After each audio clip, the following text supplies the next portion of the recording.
Welcome to another edition of CHP Talks. We are here today with Patterk Netser, and we are going to be talking about Northern affairs and also about cancel culture and some of the issues that are being faced in Northern communities, especially in Nunavut. So with that, Rod, do you want to give our guest a welcome? Yes, well, it's tremendous to have you with us today, Patterk. And for those who are seeing your name in the news or have seen it in the news, they might relate to the spelling of Patterk Netser, but we're learning that's not the complete proper pronunciation, Patterk Netser.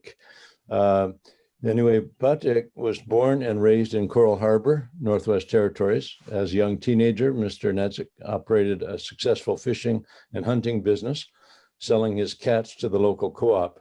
He then went to a 13-year career with the Northwest Territories Power Corporation, serving as plant operator, mechanic, electrician, lineman, and janitor. In 1989, he ran for Coral Harbor's Education Council, and within a short period of time, he was elected vice chair of the Kavilik Region's Education Council. He also operated a successful private business for 15 years during this time. In 2004, Mr. Netser ran in a by-election and was elected to Nunavut's first legislative assembly. Wow. He was re-elected to the second legislative assembly later that same year and held several different cabinet portfolios during the term, including housing, economic development and transportation, workers' compensation board, and environment. Mr. Netser left territorial politics for a time to serve for 6 years as executive assistant to the Honorable Leona Aglukek, Nunavut's member of parliament at the time. In 2017, Mr. Netser returned to territorial politics to serve constituents in the Ivelik riding and elected to cabinet in 2018, serving as minister responsible for the Nunavut Housing Corporation and minister responsible for Nunavut Arctic College. Mr. Netser has been married to his wife, Mona, for 39 years. They have 6 children, 19 grandchildren, and 1 great-grandchild. Well, thank you so much, Patterk, for joining us today. Oh, it's an honor. Thank you. Yeah. It's actually 40 years now, 41 years now. My wife and I have been together, so that what you already said, it's a couple years old. Yeah, I wondered about that. My bio does the same thing. The years go by and all of a sudden it's out of date. But anyway, that's a great long time to live in that committed relationship, and we really appreciate those who uphold family in that way and nurture children and grandchildren for the future. So, God bless you. Life is rewarding. Thank you. Life is rewarding when you look back, and life has not always been perfect, but you do your best to raise 6 children. Yeah, and the harvest is bountiful, and I'm grateful for having seen my children grow up, and they've become very productive citizens throughout Nunavut. So this is what life is all about. Yeah, it's about our descendants. Yeah. Mm-hmm. So you're a member of the Legislative Assembly for Nunavut, and all of our listeners probably are thinking about their own provincial legislative assemblies. And mine is Miss Queen's Park. It's a nice old building, and Nunavut is a much newer territory, right? It was part of the Northwest Territories, and it became its own territory. And what is the Legislative Assembly like? How many members are there, et cetera?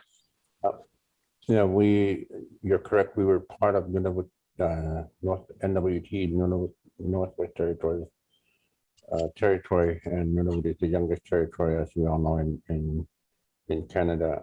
We have 22 members serving 25 communities, and the only way to connect to, if I want to fly to a neighboring community, I have to take a regular scheduled flight too.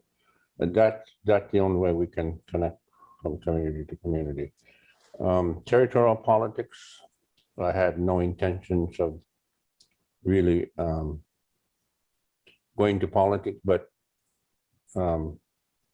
the door open and, people, the word says that you are letters written in ink, known and read by all men. So um, people asked me to run, so I did, and I guess the rest is history.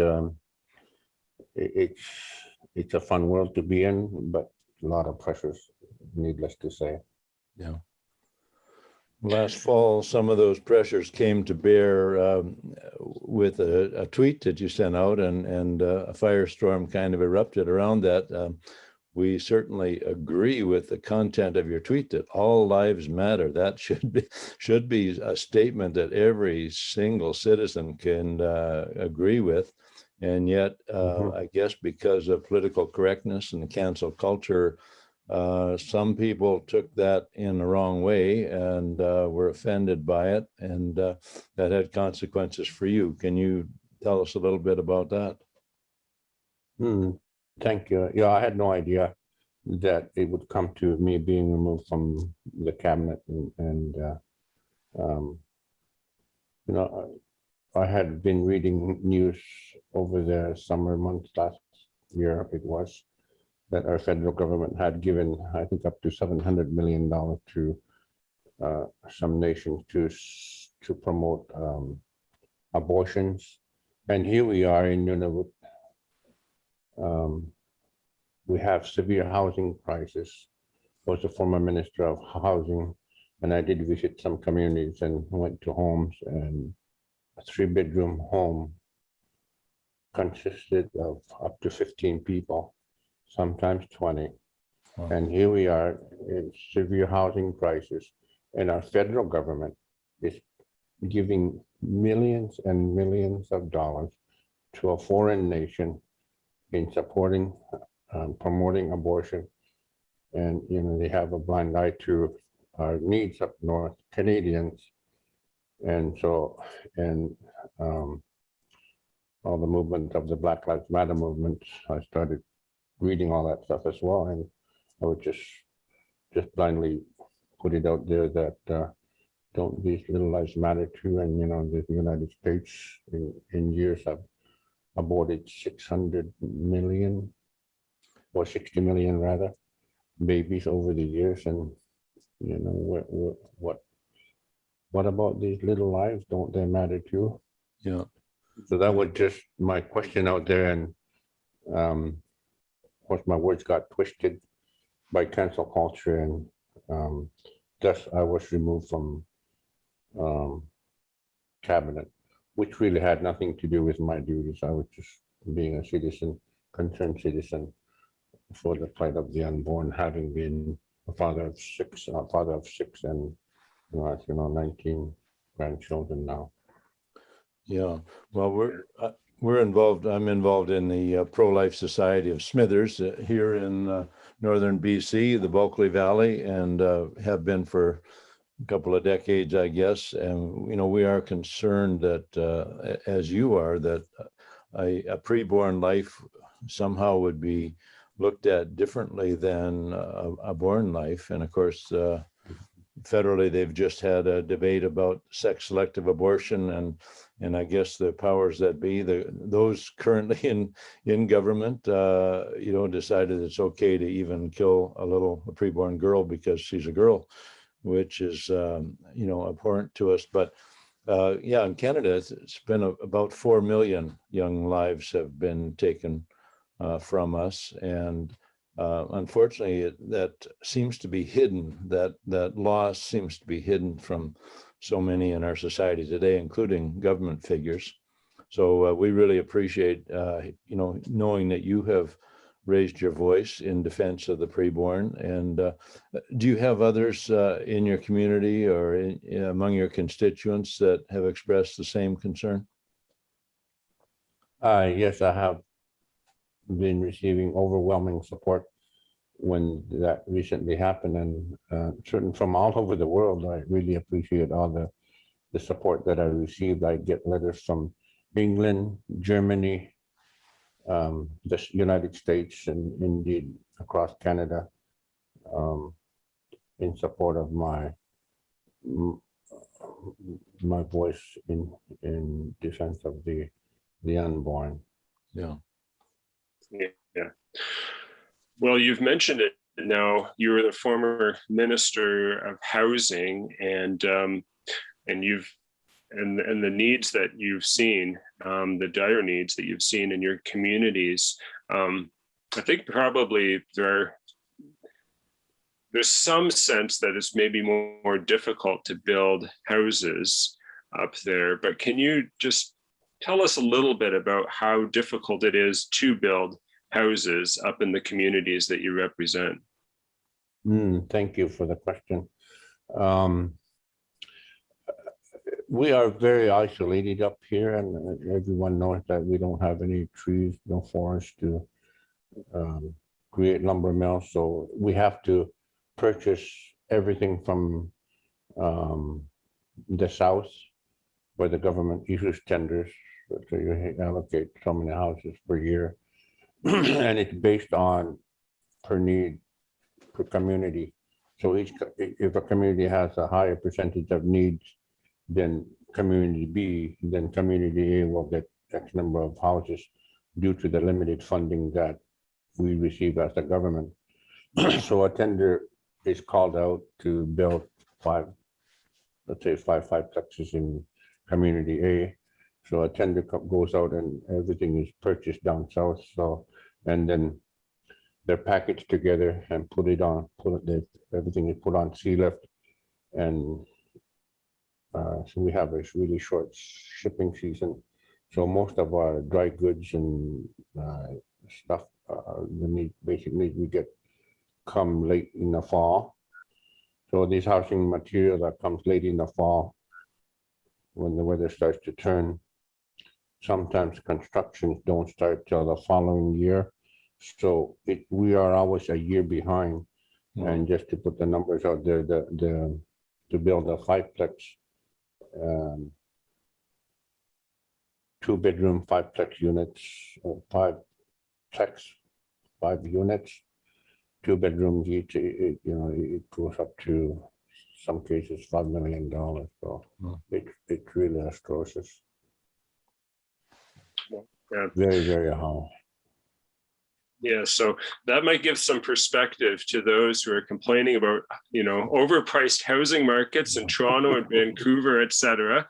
Yes, those markets are overheated; they're very expensive. But building a house up in Nunavut is not cheap either. So just give maybe it's good to have some perspective. Yeah. So yeah, those are the challenges that we face, and with the limited funding. I, as a former Minister of Housing, we have very limited funding, which we get from the federal government to build houses. So we have to be very discreet on how we spend it. And sometimes when there's a tender out there, there's only in some cases, one bidder, and he's 50-60% higher than what has been allocated. So what do? You have to re-tender that, and already the construction season is lost because of the really, really high bids. So we get further and further behind when that happens, and even more so this year because of this current pandemic that we are in, COVID-19. Yeah, I think around the world, there has been, the supply chain shortages.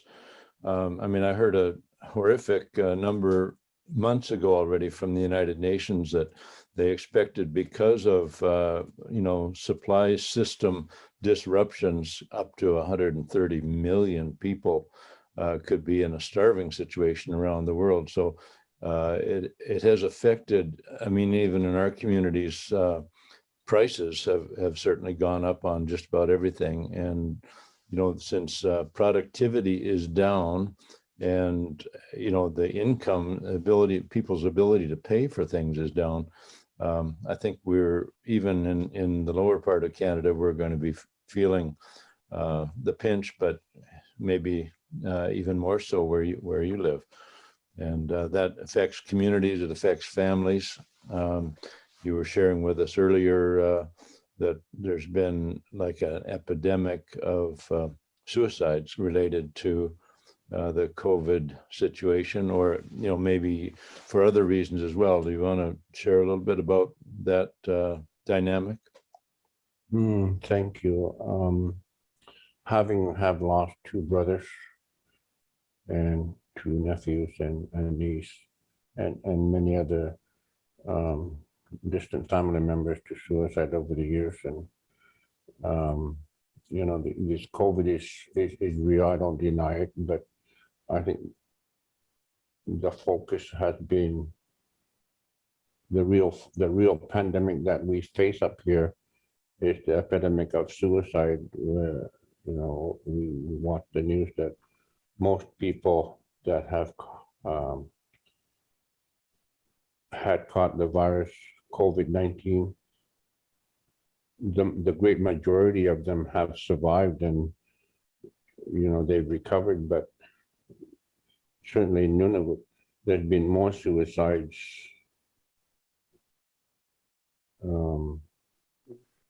than there has been deaths caused by COVID.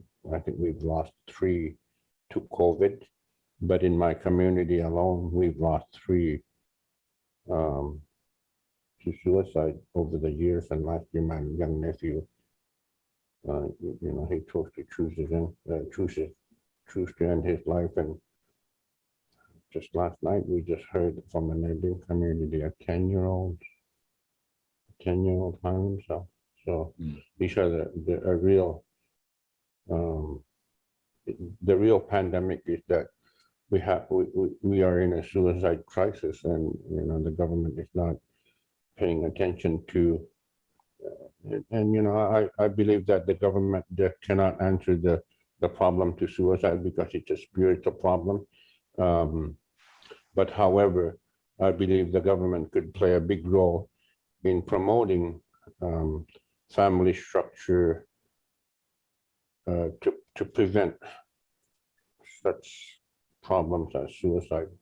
Yeah, well, absolutely. And, when you look at it, the government really, in a way, hasn't earned the moral stripes to be able to protect against suicide, because in 2016, they introduced doctor-assisted suicide, and they just made that even more available in this within this last year. They're actually pushing it for those with mental illness, and instead of giving people a reason to live and trying to give them hope and comfort and palliative care for the elderly, pushing suicide. So I think they're talking out of both sides of their mouths. If they say they're concerned about suicide, there's no evidence of that really from the federal government, at least.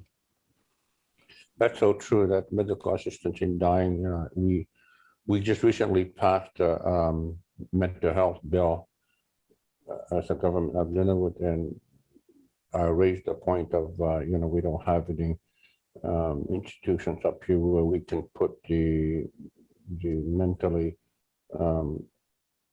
ill people a safe place. So we have to fly them down south to a facility where they can get attention. And with this medical assistance in dying legislation that recently passed in the House of Commons, by the way, elections are called every 4 years to drive people that don't honor life. So that's just another side issue. But, I raised the point of, we have a lot of mental health people that need mental assistance or medical assistance, and they're walking our streets. But when you bring them south and federal jurisdiction supersedes all of the laws, how can we have the assurance that this person is gone down for mental issues will not be coerced into signing a waiver for him or her to end her life? That's a real issue that I raised, but we really, there was no real answers to that. We were not guaranteed protection That's that's really alarming. absolutely the reality is, to fly someone down and to give them, treatment and care that they need. Doing that several times or with several people is expensive. I mean, how much does it cost for you to fly, say, down to one of the larger airports in Canada? I haven't flown down for a couple of years now, and I love my home, so I make it a Good. I make it a very rare event to ever fly down south. So I love the north, but just to give you just to educate you a bit, I have to fly to a neighboring community tomorrow, about an hour's flight away for dental work, because we don't have any dental services here, just a small community of about 1,000 people. So I have to fly to Rankin Inlet. I'm fortunate enough to have had enough travel points to book a seat there, but I have to spend a week there, which is not bad. I get to spend time with my grandchildren again. Just one way is over $1,000, so that's just an hour flight away. Wow. So to fly to Winnipeg, I don't know what the real cost is, but I'm guessing it's about $3,000 return. So if we compare that, if someone is flying, if a government is looking at that in terms of, the dollars spent on something like mental health versus the dollars that would be spent on medically assisted suicide, someone without a conscience, what are they going to do, right? The tools are in their hands to make sure that flight's a one-way flight, right? Yeah. So. But these are the challenges that we face. The high cost of living, high cost of travel, high cost of material that we get for construction purposes. Everything is, in some cases, quadrupled, 5-6 times the cost, even sometimes. As you get from, let's say, a city like in Winnipeg. Are there any crops that you can grow there? Any vegetables or anything that grows in your short season? There's people now, not in my home, but I've been thinking about to do it myself. I go to Iqaluit frequently that's where our capital is, to have sessions and meetings. There's a couple greenhouses there, and they seem to be working quite well. And just my other writing, the other community that I represent north of here, which is called Nauyat, there's a greenhouse up there, and my understanding is with the 24-hour daylight we currently have, that they work really well. And that's one of the things that I would like to try and do sometimes. I've just been too busy on other projects. But it does work. I know it does work. Yeah. Interesting. Okay. So how long does that 24-hour daylight last, or where it's just light for most of the time? Is that most of the month of June, or is it longer than that? It depends on where you are. Like, I'm just below my community, just below the Arctic Circle. So we have 24-hour daylight. It starts in end of April. The daylights are about 18 hours. And as we go into May, then it's still, the sun sets every day, but you don't need to turn your lights on till, let's say, now May, June, July. Today is 21st, I believe, and it starts to head the other way, but certainly we'll have 24-hour daylight up to middle of July, from beginning of May. Some areas further north, you go, the sun never sets. You're just going up in circles. You're just going around and around and around. And you don't set, I believe, till August. And I guess then Yeah. when the sun sets in November, they don't see it till in January. Oh, oh. Hmm. So that's the other side of it. That's the extreme. And Yeah.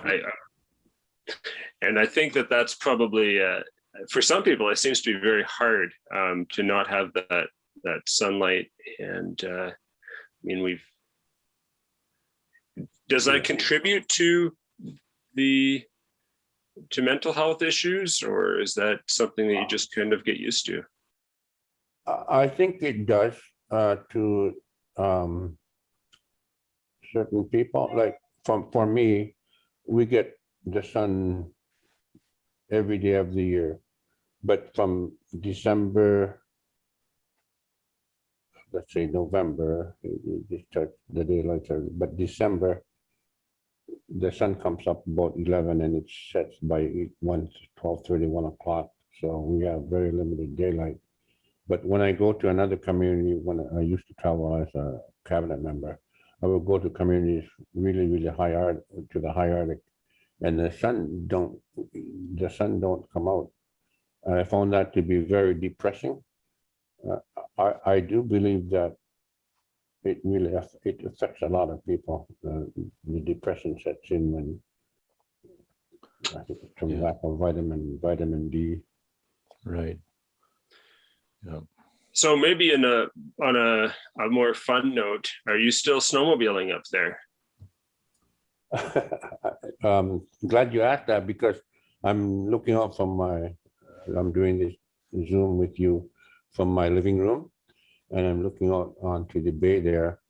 My wife is down there with her snowmobile, cod jigging, and when she gets home, I'm going to have some cod for supper tonight. Yeah. Dinner. Yeah. Okay. So it's pretty well guaranteed if she goes out, she comes back with cod. Yeah, I like my wife. Yeah. Yeah.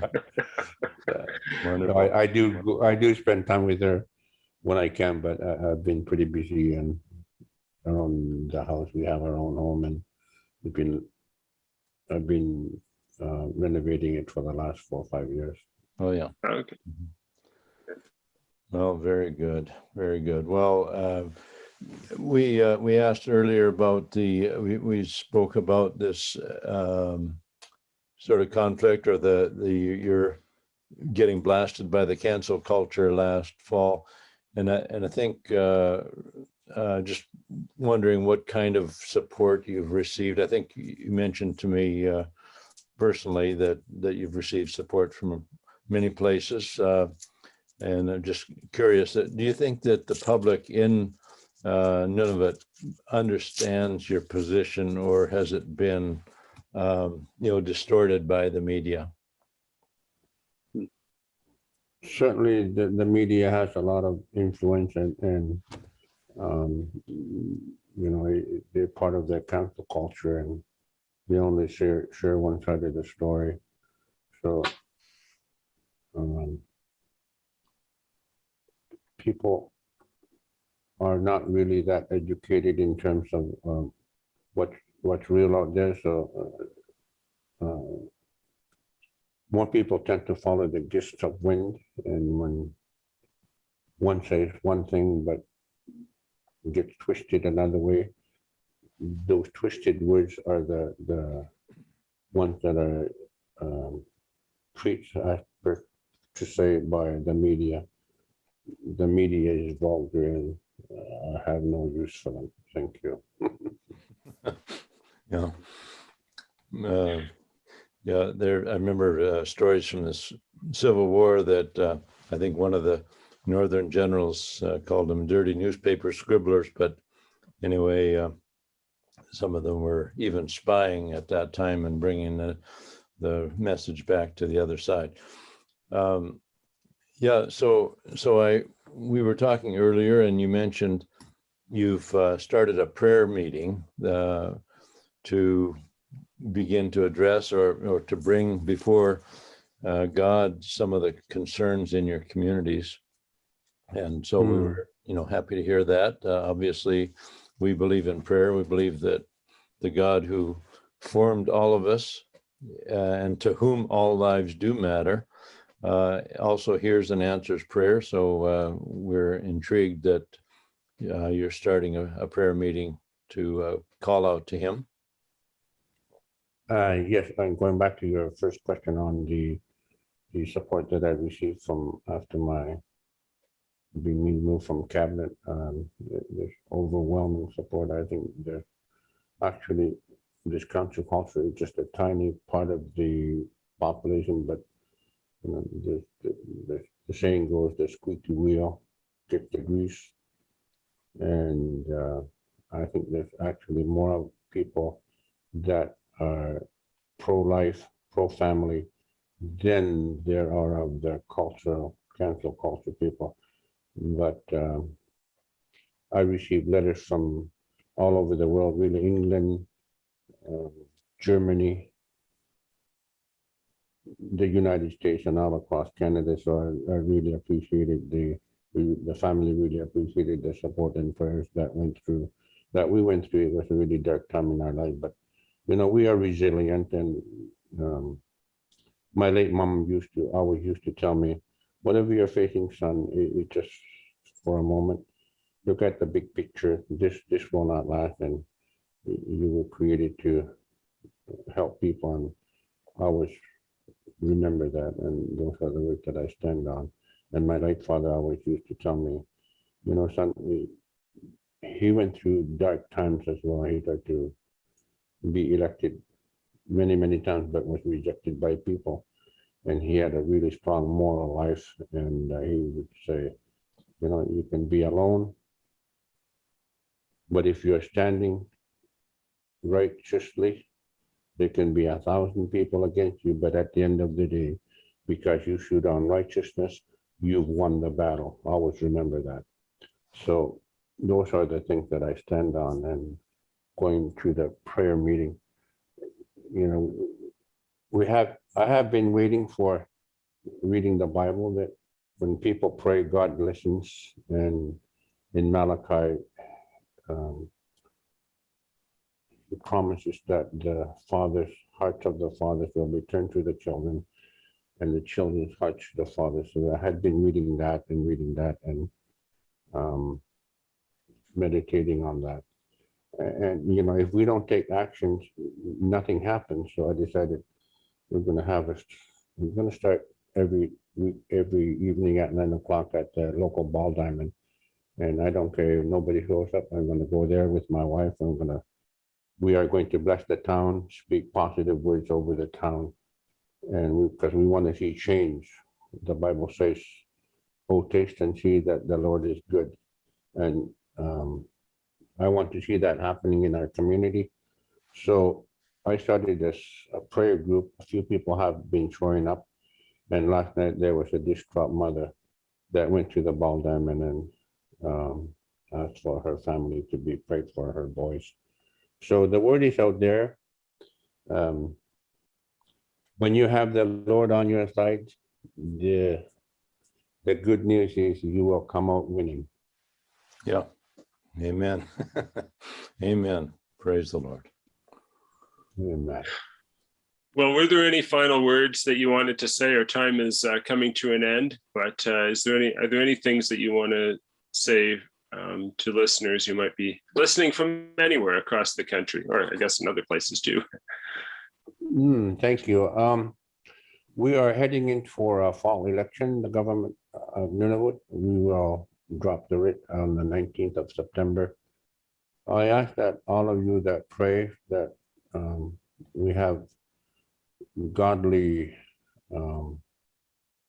people running for office. You know, for many years, people have been saying, leave God out of politics. But when you leave God out of politics, what happens? You open the door to the enemy. So I ask that all of you that are listening to pray not only for Nunavut, for godly leadership, but also for the nation. We need to see Canada go back to its original foundation, and not the foundation of relying on trusting and adhering to God's laws. So I ask for prayer in that area. Thank you. And I thank you for this interview. I've really enjoyed it. Well, we have too. Thank you so much for taking the time to be with us today, and I hope you enjoy that cod at lunch. That sounds awfully good. So, Yeah. All right. Well, thank you, and thanks, Peter, for co-hosting this with me today. God bless you. Thank you both. And thank you so much, Patterk. It's been so good to hear of your experience. It's been a long time coming. I'd hoped to have an interview with someone from the north, and so thanks very much for your willingness, for sharing, and opening our eyes to some of the issues that are being faced by the people of Nunavut and probably other northern communities as well. Yeah. And thank you all for listening as well. Yeah. We look forward to speaking with you again, Patterk. Kuyanamik in my language is thank you. Wonderful. And